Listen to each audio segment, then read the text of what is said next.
Hi friends, welcome to Manwa Voice Over. நாம இன்னைக்கு பார்க்க போற மான்வா Regressive Tale of Cultivation. இந்த மான்வாவோட ஃபர்ஸ்ட் வீடியோக்கு நீங்க இவ்ளோ ஆதரவு கொடுப்பீங்கன்னு நான் நினைச்சு கூட பார்க்கல. உண்மையிலேயே இதுதான் இந்த தீபாவளிக்கு எனக்கு கிடைச்ச பெஸ்ட் கிஃப்ட். இந்த வீடியோக்கும் நீங்க இதே மாதிரி ஆதரவு கொடுப்பீங்கன்னு நான் கண்டிப்பா நம்புறேன். இன்னைக்கு நம்ம பார்க்க போற சாப்டர் 6 to 10. வாங்க இப்ப ஸ்டோரிக்குள்ள போலாம். மார்ஷியல் ஆர்ட்ஸை ஃபுல்லா புரிஞ்சுக்கிறதுங்கிறது என்னன்னா அந்த கலையோட உண்மையான அர்த்தத்தை புரிஞ்சு அப்சர்வ் பண்ணிக்கிறது தான். அப்படி புரிஞ்சு கத்துக்கிட்டா தேர்ட் ரேட் மார்ஷியல் ஆர்டிஸ்ட் கூட செகண்ட் ரேட் மார்ஷியல் ஆர்டிஸ்டா மாறிடலாம்.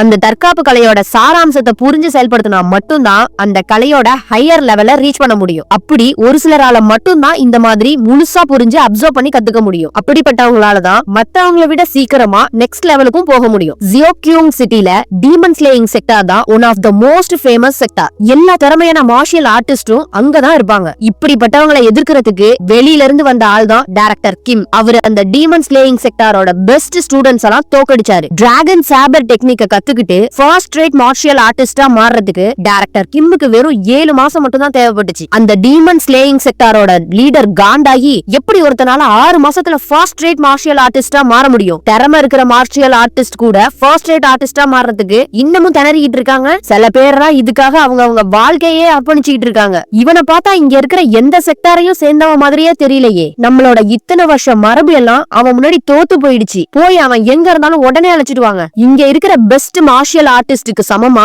7 மாசத்துல ஒருத்தன் வெளியால் வந்து கத்துக்கிட்டு த கிரேட் மார்ஷியல் ஆர்டிஸ்டா மாறி இருக்கான். இதனால கடுப்பான டீமன் ஸ்லேயிங் செக்டாரோட லீடர் டைரக்டர் கிம்ம நீ வேற ஒரு செக்டாரை சேர்ந்த ஸ்பை அப்படின்னு ஒரு பொய்யான குற்றச்சாட்டை வச்சு நீ இனிமே இங்கெல்லாம் வந்து ஃபைட் பண்ண கூடாதுன்னு வீட்லயே இருக்க சொல்லிட்டாங்க. அவங்க என்னையும் சும்மா விடல. எனக்கு எந்த தற்காப்பு கலையும் தெரியலனாலும் என்னையும் கிம்மோட சேர்த்து கைது பண்ணி தனியா வச்சுட்டாங்க. இப்ப ஜியோவும் கிம்மும் தனியா ஒரு ரூம்ல இருக்காங்க. டாக்டர் கிம், இதை நினைச்சு நீங்க ரொம்ப கவலைப்படுறீங்களா? நான் ஏன் கவலைப்பட போறேன்? இல்ல உங்களை வேற எங்கிருந்தோ வந்த ஸ்பைன்னு சொன்னாங்களே, அது உங்களுக்கு கவலையா இல்லையான்னு கேட்டேன். இங்க பாருங்க ஜியோ, நான் சில மக்களோட டான்டியன்ஸ் செயலிழந்து இருக்கிறத பாத்திருக்கேன். அப்படிப்பட்டவங்கள அவங்களோட மெரிடியன்ஸ் தற்காப்பு கலைய பயிற்சி செய்ய முடியாதபடி பண்ணிடுவாங்க. நமக்கும் இப்ப இதேதான் நடக்குது. நம்மளோட நெக்ஸ்ட் லெவல அடையாம இருக்க உருவாக்கி இருக்கிற தடுப்பு சுவர் தான் இது. நாம இந்த கண்டத்தை மட்டும் தாண்டிட்டோம்னா கண்டிப்பா நெக்ஸ்ட் லெவல அச்சீவ் பண்ணிடுவோம். அதுல எனக்கு எந்த சந்தேகமுமே இல்ல. ஜியோ பாக்குறான் கிம்ம. யோ, யாரியா நீ? உண்மையிலே இவன் சாதாரண மனுஷனே கிடையாதுப்பா. இவர் எப்ப ஃபர்ஸ்ட் ரேட் மார்ஷியல் ஆர்டிஸ்டா மாறினாரோ அப்பவே இவர் நெக்ஸ்ட் லெவல ரீச் பண்ணிட்டாருங்கிற விஷயம் இவருக்கு தெரியவே இல்ல. பொதுவா மார்ஷியல் ஆர்ட்ஸ்ல ஃபர்ஸ்ட் ரேட்டுக்கு அப்புறம் அடையிற நிலை தான் ஜெனித். இந்த ஜெனித் லெவல்ல யாரெல்லாம் இருப்பாங்கன்னா, ஒன்னு கிராண்ட் செக்டாரோட ஹால் மாஸ்டர்ஸா இருப்பாங்க. அப்படி இல்லனா அங்க உள்ள சீனியர் மார்ஷியல் ஆர்டிஸ்டா இருப்பாங்க. டைரக்டர் கிம் கொஞ்சம் கொஞ்சமா நாட்டுல இருக்கிற 1000 முக்கியமான மார்ஷியல் ஆர்டிஸ்ட்கள்ல ஒருத்தரா மாறினாரு. முரீம்லயே ஜெனித் நிலை தான் ஹையஸ்ட் லெவல். சாதாரணமா ஒருத்தர் ஜெனித் லெவலுக்கு வந்துட்டாலே மார்ஷியல் ஆர்ட்ஸோட எண்ட் லெவல் அடைஞ்சிட்டாங்கன்னு அர்த்தம். என்னோட கணிப்பு தப்பா இல்லனா இவரோட ஸ்பீட பார்த்தா சொர்க்கத்தோட ஸ்வாட் மேனா மாறதுக்கு நிறைய வாய்ப்பு இருக்கு. கண்டிப்பா 40 வயசுலயே இவர் இதை சாதிச்சிடுவாரு. அதுக்கப்புறம் 7 நாளுக்கு அப்புறம் கிம் உட்கார்ந்து ஏதோ தியானம் பண்ணிட்டு இருக்காரு. கிம்மோட தலைக்கு மேல ஏதோ தாமரை பூ மாதிரி மின்னிட்டு இருக்கு. அந்த 3 தாமரை பூவும் ஏன் வந்திருக்குன்னா, ஜெனித் லெவல அடைஞ்ச மாஸ்டர்ஸ்க்கு மட்டும்தான் அந்த கீ ஃபிளவர்ஸ் அப்பியர் ஆகும். கிம் அங்கிருந்து வந்து ஜியோ கிட்ட சொல்லிட்டு இருக்காரு, எனக்கு இங்க இருக்க சுத்தமா பிடிக்கல. நாம அந்த தடுப்பு சுவரை தாண்ட போற நேரம் வந்துருச்சு ஜியோ. எனக்கு இங்க இருக்கிற டீமன் ஸ்லேயிங் செக்டாரோட மாஸ்டரை பார்க்க எந்த பயமும் கிடையாது. இதெல்லாம் கேட்டுட்டு ஜியோ, இதுதான் எனக்கு எப்பவே தெரியுமேன்னு சிரிக்கிறான். நான் கெஸ் பண்ண மாதிரியே உண்மையிலே உங்களுக்குள்ள ஒரு அசாத்தியமான திறமை இருக்கு கிம். அதுக்கு கிம் சொல்றாரு, ஒருவேளை நான் சின்ன வயசுல இருந்தே இந்த முறிமை பிராக்டிஸ் பண்ணிருந்தேனா இந்நேரம் நான் எங்கேயோ போயிருந்திருப்பேன். உங்க 2 பேரும் பேசிட்டு இருக்கிறப்பவே ஒரு குரூப் வரானுங்க. டேய் திருட்டு பயல்களா, உங்க 2 பேரையும் டீமன் ஸ்லேயிங் செக்டாரோட ஹால் மாஸ்டர்ஸ் அரெஸ்ட் பண்ணிட்டு வர சொல்லிருக்காங்க. ஏன்னா நீங்க இந்த செக்டாரோட தற்காப்பு கலை ரகசியங்களை திருட முயற்சி செஞ்சதுக்காக. இத கேட்டுட்டு கிம் சிரிக்கிறாரு. ஜியோ அவங்கள்ட்ட போய் பேசுறான், நீங்க எங்களை தப்பா புரிஞ்சிட்டு இருக்கீங்க. நாங்க ஸ்பை எல்லாம் கிடையாது. நாங்க வெறும் ஜியோ பேசிட்டு இருக்கிறப்பவே மூஞ்சில ஒருத்தன் அடிச்சுட்டான் டக்குன்னு. இவனுங்க 2 பேருமே எப்போதும் வேற லாங்குவேஜ்ல பேசிக்கிறத நான் பாத்திருக்கேன். இவங்க 2 பேருமே கூட்டு கலவானிங்க தான். 2 பேரையுமே சேர்த்து அரெஸ்ட் பண்ணுங்க. உடனே கிம் காண்டாகி, யார் மேலடா கைய வைக்கிறேன்னு அவரோட வாளை எடுத்து ஜியோவை அடிச்சவன் கைய வெட்டிட்டாரு. இந்த வித்தைய தாண்டா நான் முதல்ல கத்துக்கிட்டேனே, உனக்கு எவ்வளவு தைரியம் இருக்கும்? கிம் அங்க வந்த எல்லாரையும் அடிச்சு பறக்க விட்டுட்டாரு. அடே முதல்ல எல்லாம் இங்க இருந்து ஓடுங்கடா, இவன் ஜெனித் வரையிலும் கத்து வச்சிருக்கான்டா. ஃபர்ஸ்ட் போய் ஹால் மாஸ்டர்ஸ் கிட்ட இந்த விஷயத்தை தெரியப்படுத்தணும். ஓடுங்க எல்லாரும் இங்க இருந்து. ஜியோ, இதுக்கப்புறம் நான் இங்க இருக்க போறது இல்ல. நான் வெளியில போய் வேற லெவல் செக்டார்ஸ்ல இன்னும் மார்ஷியல் ஆர்ட்ஸ் நிறைய கத்துக்க போறேன். நீ என்ன பண்ண போற ஜியோ? நீயும் என் கூட வரியா இல்லையா? என்ன இப்படி கேட்டுட்டீங்க கிம்? நான் கண்டிப்பா வரேன். ஓகே, ஃபர்ஸ்ட் நம்ம டிராகன் ஃபைட்டிங் செக்டார்ல இருந்து ஆரம்பிச்சா என்ன? ஹஹா, இது நல்ல யோசனை தான். அங்க இருந்தே ஆரம்பிச்சிருவோம். நீ ஆனா ஃபர்ஸ்ட் அங்க போ. நான் கொஞ்சம் லேட்டா வரேன். ஏன் நீங்க வரலையா? எங்க போறீங்க நீங்க? எனக்கு டீமன் ஸ்லேயிங் செக்டாரோட ஹால் மாஸ்டர்ஸ் கிட்ட ஒரு சின்ன வேலை இருக்கு, அதை முடிச்சிட்டு நான் உடனே வந்துடுறேன். இப்ப இங்க கட் பண்ணா 2 பேரும் ஒரு மலையில ஏறிட்டு இருக்காங்க. கிம் மலையில ஏறி மேல நிக்கிறாரு. ஜியோ கொஞ்சம் கொஞ்சமா ஏறான். இது ரொம்ப தூரமா இருக்கு, நீங்க எப்படி ஏறினீங்க? நீங்க என்ன விட ஃபாஸ்டா ஏறிட்டீங்க கிம். ஜியோ மனசுல நினைச்சு பார்த்துக்கிட்டே ஏறிட்டு இருக்கான். எனக்குள்ளயும் இருக்கிற வயலன்ஸ டாக்டர் கிம் தான் வெளியில கொண்டு வந்தாரு. தற்காப்புக்காக அது கண்டிப்பா தேவைன்னு சொன்னாரு. இந்த உலகம் எங்களை வேற எங்கேயோ கொண்டு போயிட்டு இருக்கு, ஆனா எனக்கு இந்த ஏர்த்லயே சாதாரண மனுஷனா வாழணும்னு தான் ஆசையா இருக்கு. நான் திரும்ப ரெக்ரெஸ் ஆகுறப்ப எனக்கு ஒரு சான்ஸ் கிடைச்சதுன்னா நான் பூமியில தான் வாழணும்னு ஆசைப்படுவேன். ஆனா எனக்கு அப்படிப்பட்ட ஒரு வாய்ப்பே இல்ல. டீமன் ஸ்லேயிங் செக்டார்ல இருந்து எஸ்கேப் ஆன பிறகு டிராகன் ஃபைட்டிங் ஸ்ட்ராங் ஹோல்டு செக்டாரையும் காலி பண்ணிட்டாங்க. 2 வருஷம் அங்கேயே சுத்தி அங்க உள்ள எல்லா செக்டாரையும் தோக்கடிச்சிட்டு இருந்தாரு டாக்டர் கிம். 3வது வருஷம் டிராவல் பண்ண ஆரம்பிச்சதுல இருந்து யாங்குவா சிட்டில உள்ள எல்லா செக்டார்லயும் தன்னோட கால் தடத்தை பதிச்சாரு டைரக்டர் கிம். அதுக்கப்புறம் ஹெவன்லி சுப்ரீம் மாஸ்டர்ங்கிற பட்டத்தை வாங்கிட்டாரு. அப்புறம் டைரக்டர் கிம் உலினோட ஜாயின் பண்ணிட்டாரு. இப்படியே ஒரு 7 வருஷம் போயிடுச்சு. கிம் அவர் கூட பிறக்காத தம்பியா நினைச்சு என்ன நல்லா பத்திரமா பாத்துக்கிட்டாரு. அது மட்டும் இல்லாம கிம் எனக்காகவே ஒரு மார்ஷியல் ஆர்ட்ஸ்ங்கிற புத்தகத்தை உருவாக்கி என்கிட்ட கொடுத்தாரு கத்துக்க சொல்லி. அந்த புக்கோட பேரு செவரிங் மவுண்டைன் ஸ்வார்ட்மேன்ஷிப். அந்த புக்ல உள்ளதை மட்டும் தெளிவா கத்துக்கிட்டா எவ்வளவு பெரிய மலையா இருந்தாலும் அதை வெட்டி சாச்சிடலாம். இந்த புக்கை என் கையில கொடுத்து நீ மட்டும் இதுல உள்ளதை கத்துக்கிட்டீனா நீ ஜெனித் லெவல் மாஸ்டர் ஆகிறத யாராலையும் தடுக்க முடியாது ஜியோன்னு சொன்னாரு. செவரிங் மவுண்டைன் ஸ்வார்ட்மேன்ஷிப் அப்புறம் டிராகன் வெயின் கியூ மெத்தட் இதெல்லாம் ஃபர்ஸ்ட் ரேட் மார்ஷியல் ஆர்டிஸ்டால மட்டும்தான் ஈஸியா கத்துக்க முடியும். ஆனா இங்க பிரச்சனை என்னன்னா எனக்கும் மார்ஷியல் ஆர்ட்ஸுக்கும் சம்பந்தமுமே கிடையாது. சுட்டு போட்டாலும் எனக்கு அது வரவே இல்லை. ஆனா அவர் எனக்காகவே ஒரு மார்ஷியல் ஆர்ட்ஸ உருவாக்கி ஹெவன்லி சுப்ரீம் மாஸ்டரா இருக்கிற அவரு எனக்கு டைரக்டா கத்து கொடுத்துட்டு இருக்காரு. ஆனாலும் என் மண்டையில ஏறவே மாட்டேங்குது. நான் எவ்வளவோ கஷ்டப்பட்டாலும் 1 வருஷம் கழிச்சு கூட என்னால 3rd ரேட் மார்ஷியல் ஆர்டிஸ்டா கூட மாற முடியல. ஜியோ நீ ரொம்ப நாளா கத்துக்கிட்டு இருக்க, என்னதான் கத்துக்கிற நீ? இல்ல கிம், எனக்கு இது சரிப்பட்டு வரல. எனக்கு மெடிசின் மட்டும் தான் நல்லா வருது. உங்களுக்கு தான் தெரியும்ல, ஒருத்தருக்கும் ஒரு தனி திறமை இருக்கும்ல.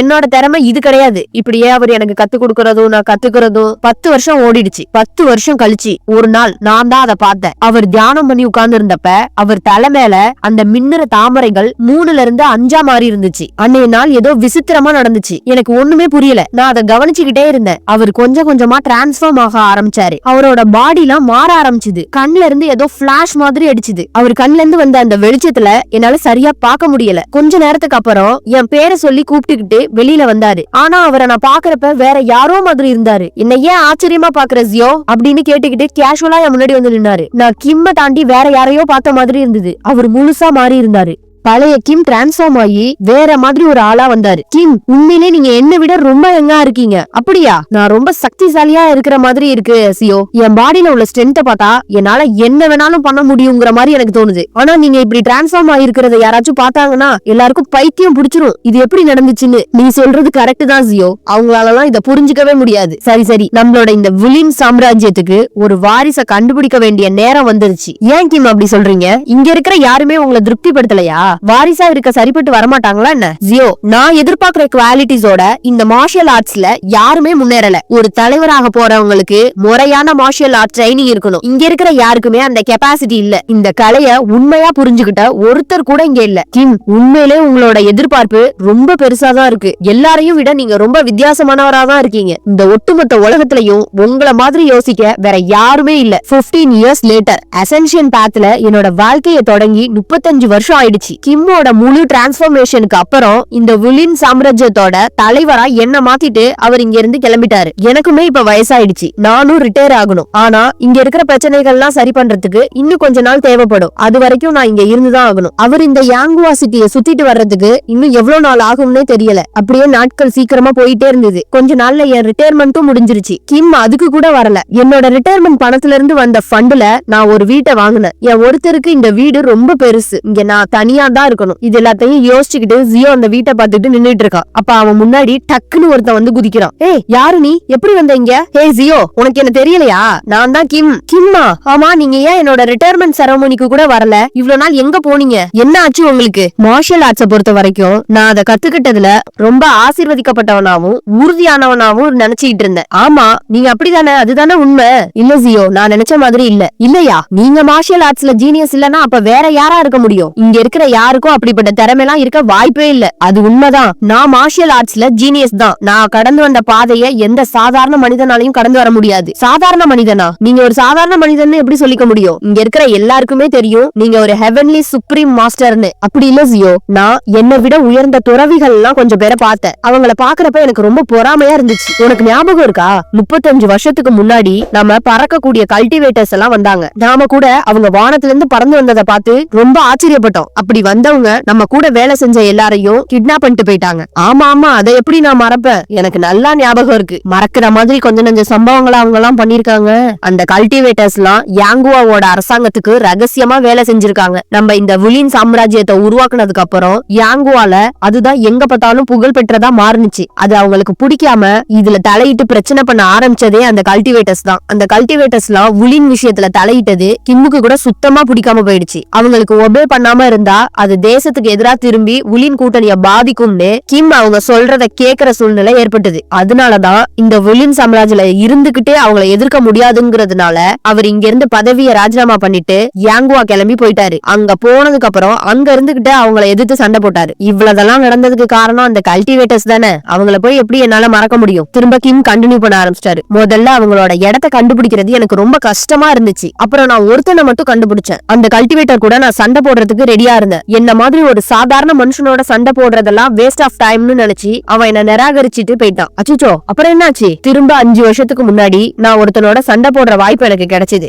அதுல ஜெயிச்சிங்களா இல்லையா? அதுல நான் ஜெயிச்சிட்டேன்னா அப்பாடா, இப்பதான் எனக்கு நிம்மதியா இருக்கு. அவங்களால எனக்கு ரொம்ப பெரிய தலைவலியா இருந்துச்சு. ஒருவேளை நீங்க இங்க தலைவரா இருக்கிறப்ப இந்த மாதிரி சண்டை போட்டு ஜெயிச்சிருந்தா பிரச்சனை எல்லாம் வேற மாதிரி இருந்திருக்கும். நான் அந்த கல்டிவேட்டர்ஸ்ல ஃபவுண்டேஷன் லெவல்ல இருக்கிற ஒருத்தனோட அவ்வளவு தூரம் சண்டை போட்டும் கூட அவனோட விரல்ல மட்டும்தான் என்னால ஒரு சின்ன காயத்தை ஏற்படுத்த முடிஞ்சது. அவனை என்னால வேற எதுவுமே பண்ண முடியல. அப்ப அவன் அந்த காயத்தை என்கிட்ட காட்டி இதுதான் உனக்கு கிடைச்ச மிகப்பெரிய வெற்றின்னு என்கிட்ட சொல்லிட்டு போறான். நான் அவ்வளவு தூரம் அவனை கஷ்டப்பட்டு தாக்கி சண்டை போட்டிருக்கேன். அவன் சாதாரண ஃபவுண்டேஷன் லெவல்ல உள்ள கல்டிவேட்டர். அவனை என்னால ஒண்ணுமே பண்ண முடியலங்கிறத நினைச்சா எனக்கு ரொம்ப கொதிப்பா இருக்கு. கிம், ஒருவேளை அவன் அந்த ஸ்ட்ராங்கஸ்ட் 10 பேர்ல இருக்கிற ஒருத்தனா இருந்திருப்பான். இல்ல ஜியோ, அவன் என்கிட்ட அவனை ஒரு செகண்ட் லோவஸ்ட் கல்டிவேட்டர்ஸ் தான் சொன்னான். அது எப்படின்னா இங்க இருக்கிற செகண்ட் கிரேட் மார்ஷியல் ஆர்டிஸ்ட் மாதிரி தான். உண்மையிலே இது ரொம்ப முட்டாள்தனமானதுதான். என்னோட ஃபாஸ்ட் அண்ட் பிரசன்ட் வாழ்க்கையில நான் பார்த்த எல்லா கல்டிவேட்டர்ஸுமே மனிதர்களை விட பல மடங்கு சக்தி படைச்சவங்களா தான் இருந்திருக்காங்க. ஆனா கிம் ஒன்னும் சாதாரணப்பட்ட ஆள் இல்லையே. கிம்மோட மார்ஷியல் ஆர்ட்ஸ் திறமை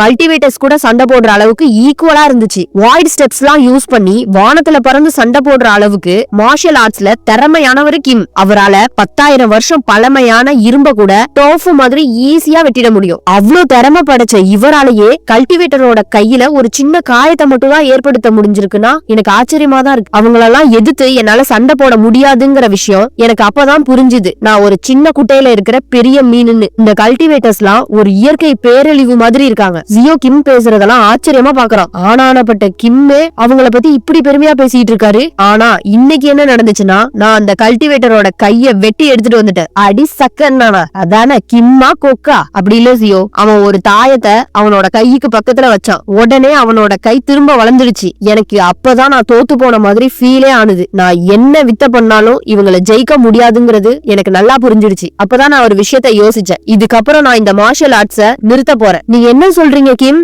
ஆமா ஜியோ, கடைசியா உன்கிட்ட சொல்லிட்டு போலான்னு தான் நான் இங்க வந்தேன். அந்த கல்டிவேட்டர் என் திறமைய பார்த்து ரொம்ப ஆச்சரியப்பட்டாரு. சோ அதனால அவரு என்ன அவரோட துறவிகள் கிளான்ல சேர்த்துப்பாருன்னு நான் நினைக்கிறேன். நான் அங்கதான் போக போறேன். அப்படின்னா நீங்க ஒரு கல்டிவேட்டரா மாற போறீங்களா?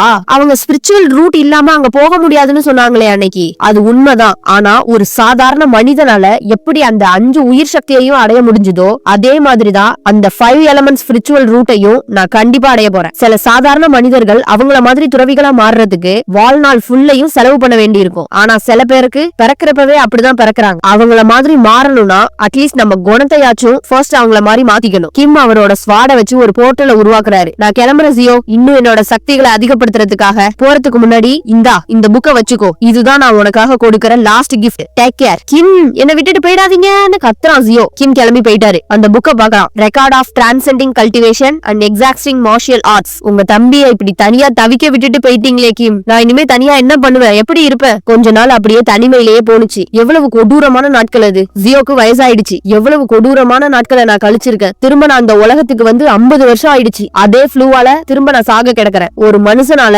அவனோட விதிய மதியால வெல்லவே முடியாதுங்கிறதுக்கு நான் தான் சாட்சி. ஒரு ஒரே ஒரு விஷயம் மட்டும்தான் மாறி இருக்கு. என்னன்னா இந்த வீடும் இந்த பெட்டும் தான். நான் அதே நிலைமையில அன்னைக்கு கிடந்த அதே நாள்லயே இன்னைக்கும் சாக கிடக்குறேன். ஆனா பாஸ்ட் லைஃப்ல இருந்த கஷ்டமான வாழ்க்கை மாதிரி நான் இந்த வாழ்க்கையை வாழல. இந்த வாழ்க்கை எனக்கு ரொம்ப பரபரப்பா போச்சு. இந்த பரபரப்பான வாழ்க்கையில கல்யாணத்தை பத்தி எல்லாம் எனக்கு யோசிக்க டைமே இல்ல. இந்த லைஃப்ல நான் என்ன பண்ணனா, யாங்குவால இருக்கிற எல்லா கிளானையும் ஒண்ணு சேர்க்க முடிஞ்சது. போதும் போதுங்கிற அளவுக்கு பணத்தையும் சம்பாரிச்சேன். இதுல வருத்தப்படுற விஷயம் என்னன்னா, நான் கொஞ்சம் கஷ்டப்பட்டு இருந்தா கிம் மாதிரி வானத்தை தொட்டிருப்பேன். இந்த மாதிரி யாருமே இல்லாம ரத்த வாந்தி எடுத்துக்கிட்டு இருக்கிற நிலைமை எனக்கு வந்திருக்காது.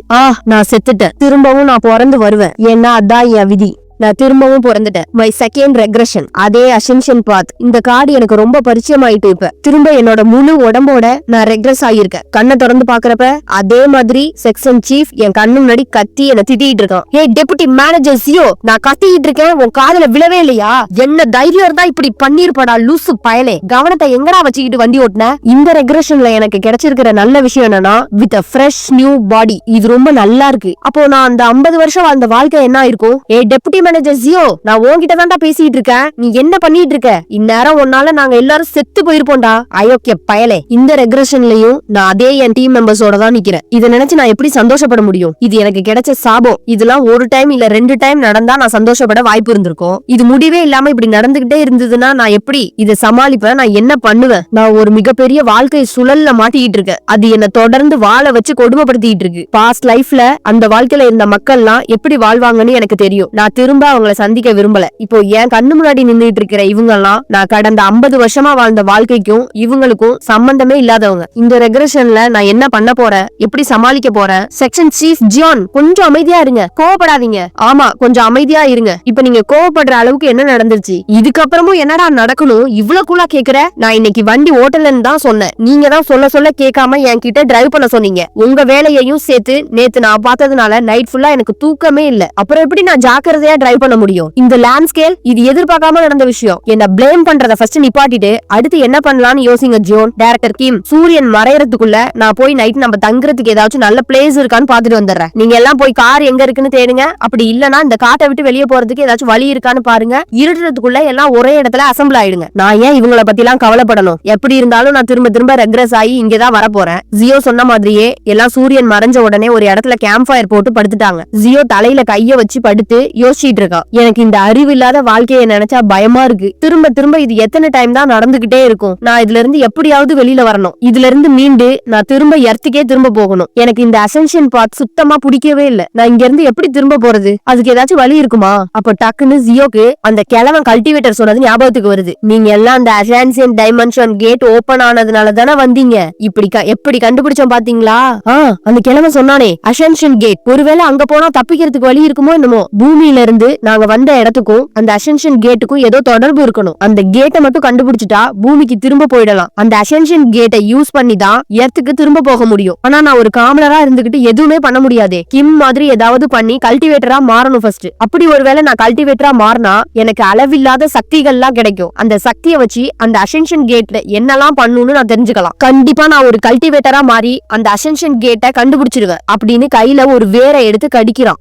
ஜியோன்ஜி ஹார்ட் மெத்தடை எப்படி பயன்படுத்தணும்னு என் ஃபாஸ்ட் லைஃப்ல எனக்கு தெரியல. அப்படி இருக்கிறப்ப இந்த yellow bamboo roots சாப்பிட்டு ஒரு பிரயோஜனமும் இருக்காது. ஆனா கிம் எனக்காக டிராகன் வெயின் கீ மெத்தட உருவாக்குனாரு. அதை வச்சு எனக்குள்ள இருக்கிற சக்திகளை எழுப்புறதுக்கு நான் முயற்சி செய்ய முடியும். உடனே ஜியோ அங்க உட்காந்து தியானம் பண்ண ஆரம்பிக்கிறான். அந்த சக்திகள் எல்லாம் எழுப்புறதுக்காக. அட கடவுளே, ஜங்க் ஃபுட்டா சாப்பிட்டு வளர்த்து வச்சிருக்கிற இந்த உடம்ப வச்சுக்கிட்டு என்னால எதுவுமே பண்ண முடியல. எந்த உயிர் சக்தியையும் என்னால எழுப்பவே முடியல. சோ நான் வேற ஏதாச்சும் தான் பண்ணி ஆகணும். அடுத்தது டக்குன்னு ஒரு மர குச்சியை எடுத்து ஸ்வாட் மாதிரி மாத்திட்டான். அதை வச்சு ஸ்வாட் பிராக்டிஸ் பண்ணிட்டு இருக்கான். நான் என்னோட பாஸ்ட் லைஃப்ல ஒரு ஆவரேஜ் செகண்ட் ரேட் மார்ஷியல் ஆர்டிஸ்டா தான் இருந்தேன். நான் செத்து போறதுக்கு முன்னாடி ரொம்ப நாளா என் வாளை யூஸ் பண்ணாம இருந்ததுனால என்னோட பிராக்டிஸ் இப்ப டச் விட்டு போயிடுச்சு. கண்டிப்பா இதை நான் ரீகெயின் பண்ணியே ஆகணும். வெறி பிடிச்ச மாதிரி அந்த வாளை வச்சு ஒரு பெரிய மரத்தை வெட்டுன்னு வெட்டுறான். கீம் அவங்கிட்ட லாஸ்டா குடுத்துட்டு போன புத்தகத்தை வச்சு நிறைய படிச்சு கத்துக்கிட்டான். அந்த தியரி எல்லாமே என் மண்டைக்குள்ளதான் ஓடிட்டு இருக்கு. அதை வச்சு என்னோட சக்திகள் எல்லாத்தையும் நான் எழுப்பணும். இவன் அந்த மரத்தை வெட்டினதை பார்த்துட்டு கிம் ஆச்சரியப்பட்டு, ஹே டெபுட்டி மேனேஜர் ஜியோ,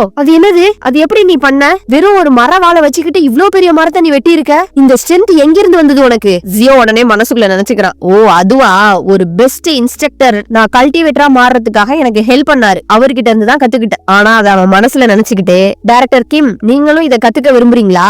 கண்டிப்பா ஜியோ, நீங்க சொல்லித்தாங்க நான் கத்துக்கிறேன். இவங்க ரெண்டு பேரும் பேசிக்கிட்டு இருக்கிறப்ப எப்போதும் போல ஒரு குரல் கேக்குது. அது வேற யாரா இருக்கும்? அந்த கொடூரமான ஜெயிண்ட் நரிதான் வந்திருக்கு. ஏ கேவலமான மனிதர்களே, என்னோட அனுமதி இல்லாம இந்த காட்டுல நீங்க என்ன பண்ணிட்டு இருக்கீங்க? ஜியோ அந்த நரி முன்னாடி இந்த தடவை மண்டி போடல, அந்த மர வாளோட நின்னுட்டு இருக்கான். ஜியோ கையெல்லாம் ரத்தமா இருக்கு, என்ன நடந்துச்சுனே தெரியல. இப்ப நான் என்ன பண்ணணும்னா, என் கையில வலி இல்லாம இருக்கிறதுக்காக மரத்து போற நரம்புகளை கட்டுப்படுத்தணும். நான் என்னோட ஃபர்ஸ்ட் லைஃப்லயும் செகண்ட் லைஃப்லயும் ரொம்ப வீக்கா தான் இருந்தேன். இப்ப நான் என்னோட தேர்ட் ரெக்ரெஷன்ல இருக்கேன். அப்ப என்னோட செகண்ட் ரெக்ரெஷன்ல என்ன நடந்துச்சு? நான் ஒரு கல்டிவேட்டரா மாறணும்னு முடிவெடுத்தேன். அதுக்காக உள்ளார இருக்கிற 5 உயிர் சக்தியை எழுப்பணும்னு நினைச்சேன். என்னோட இந்த 100 வருஷ வாழ்க்கையில நான் கத்துக்கிட்டதுலயே சிறந்தது இது மட்டும் தான். அதனாலதான் என்னால ஃபர்ஸ்ட் ரேட் மார்ஷியல் ஆர்டிஸ்டா மாற முடிஞ்சது. இங்க இருக்கிற மத்தவங்களோட ஒப்பிடுறப்ப என்னோட திறமை ரொம்ப கம்மி. இப்ப ஜியோ அவனோட கைய அவனே பிச்சு எடுக்கிறான். இது 1000 வருஷம் ஆனாலும் சரி, 10,000 வருஷம் ஆனாலும் சரி, நான் விட்டு கொடுக்க போறது இல்ல. இத பாக்குற நரி சொல்லுது, இந்த மனுஷனுக்கு மரியாதைனா என்னன்னு தெரிஞ்சிருக்குப்பா. இவனோட கை எப்படி டேஸ்டா இருக்குன்னு பாப்போம். அவனோட கைய புடுங்கி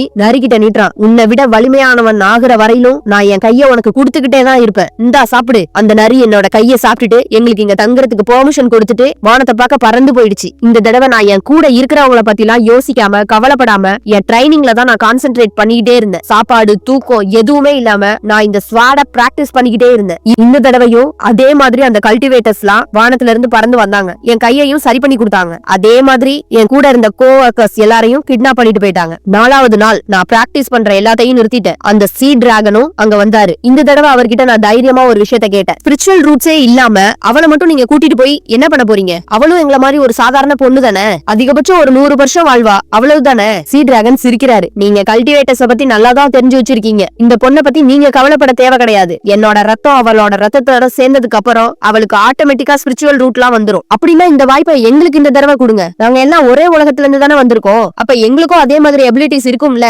எங்கள யாராச்சும் ஒருத்தர் அழைச்சிட்டு போங்க இந்த டைம். இதை கேட்ட அந்த டிராகன் கிங் ஜியோவை என்னமோ பண்ணி புடிச்சு முட்டி போட்டு உட்கார வச்சுட்டாரு. நீ என்கிட்ட பேசின மாதிரி எல்லாம் வேற யார் முன்னாடியும் இப்படி பேசிடாத. அவங்க உன்னை பூச்சியை கொல்ற மாதிரி நசுக்கி போட்டுட்டு போயிட்டே இருப்பாங்க. நாங்க கிட்டத்தட்ட 1000 வருஷத்துக்கு மேல வாழ்ந்துகிட்டு இருக்கோம். நீ பாக்காதது கேட்காதது எல்லாத்தையும் நாங்க பாத்துட்டு வந்திருக்கோம். இந்த ஒரு தடவை நான் உன்னை மன்னிச்சு விட்டுறேன். ஆனா அடுத்த டைம் இதே மாதிரி நடக்காது. அத சொல்லிட்டே அந்த டிராகன் கிங்கும் அந்த பொண்ணை தூக்கிட்டு பறந்து போயிட்டான். கிம் இதெல்லாம் பார்த்து மண்டை குழம்பி நின்னுட்டு இருக்காரு. அடுத்தது அந்த கிழவன் கல்டிவேட்டர் வந்திருக்கான். அந்த கிழவன் கிட்டையும் அதே கேள்வியை தான் கேக்குறான் ஜியோ. இவன் ஒரு சாதாரண பொண்ணு தானே, இவளை அழைச்சிட்டு போய் என்ன பண்ணுவீங்க? இந்த தடவை எங்களை அழைச்சிட்டு போங்க. அதுக்கு அந்த கிழவன், அந்த பொண்ணு கிட்ட இருக்கிற பவரை ஒன்னால எல்லாம் பார்க்க முடியாது. அது எங்களை மாதிரி கல்டிவேட்டர்ஸ்க்கு மட்டும் தான் தெரியும். அதெல்லாம் உனக்கு சொன்னா புரியாதுடா மடப்பயலே. அந்த கிழவன் ஒரு குட்டி பால் மாதிரி எடுத்து காட்டி, இது இருந்துச்சுனாதான் ஒரு சாதாரண மனுஷன் கூட கல்டிவேட்டரா ஆயிடலாம்னு சொல்றான். கல்டிவேட்டர்ஸா ஆகுறதுக்கு வேற ஏதாச்சும் வழி இருந்தா தயவு செய்து எங்களுக்கு சொல்லுங்களேன். மார்ஷியல் ஆர்ட்ஸ் மூலமா 5 உயிர் சக்திகளை எழுப்பி ஸ்பிரிச்சுவல் ரூட்டை கைப்பற்றினா கல்டிவேட்டர்ஸா மாறதுக்கு ஒரு வாய்ப்பு இருக்கு. ஆனா அதுக்கு ரொம்ப காலம் எடுக்கும். அதோட ரிசல்ட்டும் கொஞ்சம் பேடா தான் இருக்கும். இதெல்லாம் தெரிஞ்சுக்கிட்டு நீங்க என்னடா பண்ண போறீங்க? இனிமே நீங்க எனக்கு தேவைப்பட மாட்டீங்க அப்படின்னு ஒரு போர்ட்டலை ஓபன் பண்ணி கிம்மையும் ஜியோவையும் தூக்கி அதுல போடுறான். போன டைம் மாதிரியே ஜியோ கொஞ்சம் வேர்களை பிச்சுக்கிட்டு அதுக்குள்ள போர்ட்டலுக்குள்ள போயிட்டான். கண்ணை முழிச்சு பார்த்தா ஜியோ ஒரு மரத்துல தொங்கிட்டு இருக்கான். இந்த தடவை அந்த மரத்துல இருந்து தொங்கிக்கிட்டே அவன் பாக்குறான். இந்த இடத்தை எங்கேயோ பார்த்த மாதிரி இருக்கே. யாங்குவாவோட சவுத் வெஸ்ட். என்னோட கடந்த கால வாழ்க்கையில கிம்மோட சேர்ந்து யாங்குவா ஃபுல்லா நான் சுத்தி இருக்கேன். கிட்டத்தட்ட 100 வருஷம் யாங்குவா சிட்டில வாழ்ந்திருக்கேன். அதோட மூல முடுக்கு எல்லாமே எனக்கு தெரியும். டாக்டர் கிம் எந்திரிங்க. ஜியோ அவரை எழுப்பி அவர்கிட்ட சிச்சுவேஷன் எல்லாம் எக்ஸ்பிளைன் பண்ணி பக்கத்துல இருக்கிற சிட்டிக்கு போலான்னு அழைச்சிட்டு போறோம். டாக்டர் கிம்க்கு ரொம்ப குழப்பமா தான் இருந்துச்சு. ஆனா நடக்கிற எல்லாத்தையுமே அவர் அக்செப்ட் பண்ணிக்கிட்டாரு. கொஞ்ச நாளைக்கு அப்புறம் பக்கத்துல இருந்த ஹோபியாக்குங்கிற சிட்டிக்கு போய் நாங்க சேர்ந்தோம். ஆஸ் யூசுவல் அந்த மூலிகையெல்லாம் வித்து ஒரு வீடு வாங்கணும். அதே மாதிரி அங்க உள்ள லாங்குவேஜ நான் அவருக்கு சொல்லி கொடுத்தேன். கிம் கிரியேட் பண்ண ஜெவரிங் மவுண்டன் பிளேட் ஸ்கில் இப்ப ஸ்வார்ட்மேன் ஸ்கில்லா மாறிடுச்சு. அதே மாதிரி 3 மாசத்துல அவர் மார்ஷியல் ஆர்ட்ஸ கத்துக்கிட்டு அவருக்குள்ள இருக்கிற 3 உயிர் சக்தியை எழுப்பினாரு. அவர் தலைக்கு மேல 3 தாமரப்பூ மின்ன ஆரம்பிச்சது. ஆனா நான் ஃபர்ஸ்ட் ரேட் மார்ஷியல் ஆர்டிஸ்டா மாறுறதுக்கு எனக்கு 2 முழு வாழ்க்கை தேவைப்பட்டிருக்கு. ஆஹா, எனக்கு ஏதோ அற்புதமான சக்தி கிடைச்ச மாதிரி இருக்கு டெபுட்டி மேனேஜர்ஸியோ. இப்ப நான் யார வேணாலும் அடிக்கலாம். அதே டைலாக் இதெல்லாம் எனக்கு தெரிஞ்சதுதான். அவரு வயசான ஆளா இருந்துகிட்டு யங்கா ஃபீல் பண்றாரு. நான் வயசு பையனா இருந்துகிட்டு ஏதோ கிழமை மாதிரி ஃபீல் பண்ணிட்டு இருக்கேன். ஆக மொத்தம் நான் வாழ்ந்த எல்லா வருஷத்தையும் கணக்கு பண்ணா அவருக்கு நான் கிராண்ட் ஃபாதரா இருந்திருப்பேன். ஆனா எப்போதும் போல நான் இந்த தடவை இவரோட இருக்க போறதில்ல. டைரக்டர் கிம், உங்களை விட்டு நான் தனியா போறேன். போன டைம் கிம் ஜியோக்கு கிஃப்டா கொடுத்த புக்க இந்த தடவை ஜியோ கிம்முக்கு கொடுக்கறான். என்ன சொல்றீங்க ஜியோ? ஏன் என்ன ஆச்சு டக்குன்னு? நான் எதுவும் தப்பா நடந்துகிட்டேனா? ஏன் என்ன விட்டுட்டு தனியா போறீங்க? அப்படிலாம் பண்ணிடாதீங்க. நான் ஏன் போறேங்கிற உண்மையான ரீசன் என்னன்னா, ஃபர்ஸ்ட் ரெக்ரெஷன்ல நடந்ததுதான் செகண்ட் ரெக்ரெஷன்லயும் நடந்தது. இந்த தடவையும் எந்த மாற்றமும் இல்லாம தொடர்ந்து அதே நடந்தா அதை நான் பார்க்க விரும்பல. டைரக்டர் கிம் மார்ஷியல் ஆர்ட்ஸ கத்துக்கிட்டு அட்வான்ஸ் மார்ஷியல் ஆர்டிஸ்டா மாறி அதுக்கப்புறம் கல்டிவேட்டர்ஸ் கூட போய் சண்டை போடுவாரு. அதுல ஒரு கல்டிவேட்டர் அவனை வச்சு செய்வான். அப்புறம் கல்டிவேட்டர்ஸ்ல தான் நம்மள விட ஸ்ட்ராங்கிறத தெரிஞ்சுக்கிட்டு மார்ஷியல் ஆர்ட்ஸ விட்டுட்டு கல்டிவேட்டர்ஸ் ஆகுறதுக்கு ட்ரை பண்ணிட்டு போயிடுவாரு. அதுதான் இந்த தடவையும் நடக்கும் அப்படின்னா எனக்கு அது விருப்பம் இல்ல அப்படின்னு மனசுல நினைச்சுக்கிட்டான் ஜியோ. ஆனா கிம் கிட்ட இப்ப என்ன சொல்ல போறான்னா, மார்ஷியல் உலகத்துல ஒரு உயர்ந்த நிலையை அடையிறதுக்காக நான் இங்க இருந்து போறேன் டைரக்டர் கிம். ஜியோ, நீங்க இங்க இல்லாம நான் மட்டும் தனியா என்ன பண்றது? உங்களால உங்களோட மார்ஷியல் ஆர்ட்ஸ் திறமைய வச்சுக்கிட்டு கண்டிப்பா சாதிக்க முடியும். நான் சொல்றத நம்புங்க. உங்களுக்கு நான் மார்ஷியல் ஆர்ட்ஸ் பத்தி எல்லாமே சொல்லி கொடுத்திருக்கேன். இப்ப நீங்க அதுல மாஸ்டர். அதனாலதான் உங்களை பத்தி எனக்கு எந்த கவலையும் இல்ல. நான் நிம்மதியா இங்க இருந்து கிளம்ப போறேன். ஆனா ஜியோ, என் ஹோம் லேண்ட்ல இருந்து என் கூட இருக்கிற ஒரே ஒருத்தரை நான் எப்படி இழக்க விரும்புவேன்? அப்படி இல்ல கிம், நாம வேணா 2 வருஷத்துக்கு ஒரு தடவை இதே வீட்டுல சந்திப்போம். நான் அந்த வீட்டை கிம்முக்கு கொடுத்துட்டு அங்க இருந்து கிளம்பிட்டேன். அங்க கட் பண்ணா ஜியோ ஒரு செக்டார்ல போய் நின்னு பேசிட்டு இருக்கான். நீங்க இங்க வந்ததுக்கு என்ன காரணம்? நான் சண்டை போடுறதுக்காக இங்க வந்திருக்கேன். அதை கேட்டுட்டு அவன் சிரிக்கிறான். யாரா நீ? ஊர் பேர் தெரியாத ஒன்ன மாதிரி சாதாரண ஆளு எல்லாம் இங்க சண்டை போடுறதுக்கு அனுமதி கிடையாது. என்னது சாதாரண ஆளா? நானா? என் திறமைய நீ பார்க்க ஆசைப்படுறியா? வாளை எடுத்து ஒரு வெட்டுறான். நான் சண்டை போடாம இங்க இருந்து போக மாட்டேன். யார் இப்ப என் கூட சண்டை போட வர போறது? இங்க இருக்கிற யாருக்குமே தைரியம் இல்ல. அப்ப அந்த செக்டாரோட உள்ள இருந்து ஒரு பொண்ணு வரா. இங்க இருக்கிற யார் கூடயும் நீங்க சண்டை போட வேண்டாம், தயவு செஞ்சு உள்ளார வாங்க. உங்க கூட ஃபைட் பண்றதுக்காக இந்த செக்டாரோட லீடர் வெயிட் பண்ணிட்டு இருக்காங்க. உள்ளார அந்த செக்டாரோட லீடர் புஸ்டிக்கா நின்னுட்டு இருக்கான். யாரோ ஃபர்ஸ்ட் ரேட் மார்ஷியல் ஆர்டிஸ்ட்னு சொன்னாங்க. ஆனா நீ பார்க்க ஏதோ ரொம்ப சின்ன பையனா இருக்க. ஜியோங்கிற ஒரு சாதாரண மனுஷனாகிய நான் 8 மரியாதைக்குரிய மண்டபத்தோட தலைவரை வணங்குறேன். நான் உங்ககிட்ட இருந்து சில விஷயங்களை கத்துக்கிறதுக்காக தான் இங்க வந்திருக்கேன். ஓ அப்படியா? ஓகே, அப்ப நானே ஸ்டார்ட் பண்றேன். 2 பேரும் ஃபைட் பண்ண ஆரம்பிக்கிறாங்க. சண்டை நடக்க ஆரம்பிச்சிடுச்சு. மாறி மாறி ஃபைட் பண்றாங்க. சுத்தி உட்கார்ந்து அந்த ஸ்டூடண்ட்ஸ் எல்லாம் வேடிக்கை பார்த்துட்டு இருக்காங்க. ஹே, அவன் நம்ம தலைவரோட 9 செக்ஷன் வைப்ப அவனோட வாளாலேயே தடுக்கிறான். ஹே, உன்னோட வாழ்வீச்சு திறமையை பார்த்தா நீ இந்த கலையில ரொம்ப பேர் போனவனா இருப்ப போலயே. நீ உண்மையிலே ஒரு உச்சகட்ட திறமை வாய்ந்த ஃபர்ஸ்ட் ரேட் மார்ஷியல் ஆர்டிஸ்ட் தான். நான் ஒத்துக்கிறேன். செக்ஷன் லீடர், நீங்க மட்டும் என்ன, உங்களோட கலையில உச்சகட்டமா தான் இருக்கீங்க. நான் உங்களோட மூவ்மெண்ட்ஸ் எல்லாம் கேதர் பண்ணிக்கிட்டே தான் இருக்கேன். ஃபர்ஸ்ட் மூவ நான் பார்த்த உடனே கத்துக்கிட்டேன். இந்த சின்ன வயசுலயே ஒரு செக்ஷன் லீடர் ஆகிறதுக்கான எல்லா திறமையும் உன்கிட்ட இருக்கு. நீ உண்மையிலே ஒரு ஜீனியஸ் தான். ஜியோ மனசுக்குள்ளே நினைக்கிறான். ஜீனியஸ், இந்த காம்ப்ளிமெண்ட்லாம் எனக்கு பத்தாது. என்ன மாதிரி ஒரு யங் மேனை பாக்குறதுக்கு இவங்களுக்கெல்லாம் ஆச்சரியமா தான் இருக்கும். நான் இந்த நிலைமைக்கு வர காரணம் நான் ரொம்ப வருஷமா பயிற்சி எடுத்துட்டு இருக்கேன். Anyways, thank you for the compliment. நான் ஒரு சாதாரண மார்ஷியல் ஆர்டிஸ்ட் தான். எனக்குன்னு எந்த திறமையுமே கடவுள் கொடுத்ததில்ல. ஆனா நான் அப்படியே விட்டுற மாட்டேன். எனக்கான திறமைய நானே உருவாக்கிக்குவேன். ரெக்ரெஷன் ஆகுறதுலயே நான் ரியல் ஜீனியஸா மாறணும். ரெக்ரெஷன் தான் என்னோட திறமை, அப்புறம் அதுதான் என்னோட வாய்ப்பும் கூட. லீடர், நீங்க என்னோட வாழ் திறமைகளை ஒண்ணு ஒண்ணா பார்க்க போறீங்க. இப்பத்துல இருந்து நான் ஸ்வாட் கீயை பயன்படுத்த போறேன். அப்படியா? அதை நான் பார்க்க ரொம்ப ஆர்வமா தான் இருக்கேன். ரெடி? இது என்னோட first technique, serving mountain swordsmanship. அடுத்தது செகண்ட் டெக்னிக், என்டரிங் மவுண்டைன். எல்லாரும் கிளாப் பண்றாங்க. Next third technique, ascending vein. அந்த லீடர் அவனோட ஃபுல் பவரை யூஸ் பண்ணி கண்ணுல இருந்து ஏதோ பிளிங்க் ஆகி மாறுறான். சூப்பர் பவரோட ஜியோவை அட்டாக் பண்றான். ஹே, இந்த யங் மேன் யூஸ் பண்ற டெக்னிக்லாம் ரொம்ப வெறித்தனமா இருக்கு. இது என்னோட 7th டெக்னிக், டீப் மவுண்டைன். சான்ஸே இல்ல. இவன் எப்படி நம்ம மாஸ்டரை இப்படி ஆக்குனான்? அவன் ஒரு டெக்னிக்கா யூஸ் பண்ண இன்னும் ஃபாஸ்ட் ஆகிட்டே இருக்கான். இப்ப நீங்க பார்க்க போறது என்னோட 11th technique, cliff edge. Oh my god, இது அவன் ஸ்பீடா மட்டும் பண்ணல, ரொம்ப ஸ்ட்ராங்காவும் அட்டாக் பண்றான். இப்ப என்னோட விளையாட்டை நிப்பாட்டிட்டு ஃபைட்டை முடிக்க வேண்டிய நேரம் வந்துருச்சு. 12th technique, 7 lights emerging peak. அந்த லீடர் கையில வச்சிருந்த ஆயுதத்தையே உடைச்சிட்டான் ஜியோ. நான் தோத்துட்டேன். உங்க கூட சண்டை போடுறதுக்கு எனக்கு ஒரு நல்ல வாய்ப்பு கிடைச்சது நான் பெருமையா நினைக்கிறேன் லீடர். ரொம்ப நன்றி அப்படின்னு சொல்லிட்டு அங்க இருந்து கிளம்பிட்டான் ஜியோ. என்னோட கடந்த கால வாழ்க்கையில 8 ரெஸ்பெக்ட் செக்டார எனக்கு மட்டும் தான் தெரியும். இன்னையில இருந்து இந்த செக்டார்ல இருக்கிற எல்லாரும் இனிமே என்ன மறக்க மாட்டாங்க. நெக்ஸ்ட் அன்ஆர்த்தடாக்ஸ் செக்டாரை போய் பார்க்கணும்னு இருக்கேன். அதுக்காக தான் நான் இவ்ளோ கடுமையா பயிற்சி எடுத்துக்கிட்டு இருக்கேன். பினாக்கல் ரிலிம் ஜியோகியாங் சிட்டில இருக்கிற 4 செக்டாரை நான் போய் விசிட் பண்ணேன். அதுல 2 செக்டார் கிட்ட வின் பண்ணிட்டேன், 2 செக்டார் கிட்ட லாஸ் பண்ணிட்டேன். இப்போ நான் இருக்கிறது ஓய்ஜெங் சாட். அங்கேயும் போய் ஃபைட் பண்ணிட்டு அவங்களையும் தோக்கடிச்சிட்டான். ஒரு சேர் போட்டு அந்த கிழமை உட்கார்ந்து பேசிட்டு இருக்கான். நான் இதுவரையிலும் பார்த்ததுலயே young age first rate martial art நீதான். ஆனா உனக்கு தெரியாத இன்னொரு விஷயம் ஒண்ணு இருக்கு. ஜியோகியாங் சிட்டில ஒருத்தர் ஒருத்தருக்கு ஒருத்தர் மட்டும் தான் சண்டை போடுவாங்கன்னு யார் உங்ககிட்ட சொன்னா? உண்மையிலே உங்ககிட்ட நிறைய திறமை தான் இருக்கு. நானும் உங்ககிட்ட இருந்து நிறைய கத்துக்கிட்டேன். ஆனா நீ இதை எதிர்பார்த்திருக்க மாட்டில்ல. அப்போ நீ இந்த 10 பேரை முதல்ல சமாளி, அப்புறம் பாக்கலாம் உன் திறமைய. இந்த அன்ஆர்த்தடாக்ஸ் செக்டார்ல இப்படி நடந்துப்பாங்கங்கறத நான் சுத்தமா மறந்துட்டேன். நான் இப்பதான் உங்க செக்டார்ல ஒருத்தனோட சண்டை போட்டு ஜெயிச்சிருக்கேன். நீங்க திரும்ப ஒருத்தனோட சண்டை போடணும் இல்ல 10 பேர் கூட சண்டை போடணும்லாம் என்கிட்ட சொல்லவே இல்ல. அப்படியா? எனக்கு அப்படி எந்த ஞாபகமும் இல்லையே. நீ இதுவரைக்கும் இப்படி சண்டை போட்டது இல்லனா இப்ப போடு. இவன் என்ன என் கூட விளையாடுறானா? உங்களோட இந்த கோலத்தனத்தை நான் எல்லார்கிட்டையும் தெரியப்படுத்துவேன். அது உங்க செக்டாரை பாதிக்கும்ங்கிறது உங்களுக்கு தெரியாதா? அத பத்திலாம் எனக்கு எந்த கவலையும் இல்ல. இதெல்லாம் நீ போய் வெளியில சொல்றதுக்கு உயிரோட இருக்கணும்ல.